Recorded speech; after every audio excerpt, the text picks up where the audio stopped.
Hello hi friends, నేను మీ స్వప్న. ఈరోజు మనం క్విక్గా బెంగళూరు స్టైల్ బిసిబిళ్ళబాత్ ఎలా చేసుకుందామో చూసుకుందాం. దానికి కావాల్సిన పదార్థాలు ఏంటో చూసుకుందామా. టమాటో, పొటాటో, ఉల్లిపాయ, క్యారెట్, బీన్స్, ఉప్పు, కారం, సాంబార్ పొడి, పసుపు, క్యాప్సికమ్, చింతపండు రసం ఇలా నానబెట్టుకోవాలి. బిసిబిళ్ళబాత్ మసాలా పొడి, వేరుశనగ గుండు, ఎండుమిర్చి, కరివేపాకు. 2 గ్లాస్ రైస్కి 1 గ్లాస్ కందిపప్పు తీసుకున్నాను. ఈ విధంగా కుక్కర్లో పెట్టుకొని మొత్తం మిక్స్ చేసుకోవాలి.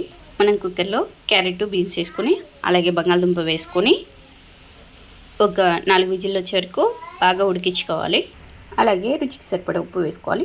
ఒక కడాయి పెట్టుకొని ఆయిల్ వేసుకొని అందులో ఎండుమిర్చి, పచ్చిమిర్చి, క్యాప్సికమ్, టమాటో, ఆనియన్ అన్నీ వేసుకొని బాగా వేయించుకోవాలి. రెడీ చేసి పెట్టుకుని చింతపండు నీళ్ళు ఇంట్లో వేసేయాలి. అలాగే బిసిబిళ్ళబాత్ మసాలాని అందులో వేసేసుకోవాలి.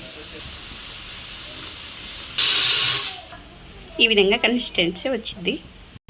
కుక్కర్లో అన్నం ఈ విధంగా ఉడికింది. ఇప్పుడు అందులో వేసుకొని మిక్స్ చేసుకోవాలి.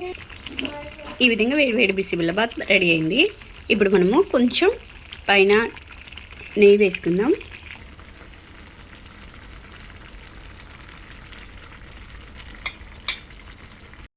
ఇప్పుడు గుమగుమలాడే బిసిబిళ్ళబాత్ రెడీ అయిందండి. మా ఛానల్ మీకు నచ్చినట్లయితే సబ్స్క్రైబ్ చేసుకోండి. అలాగే షేర్ చేయండి, లైక్ చేయండి. Thank you.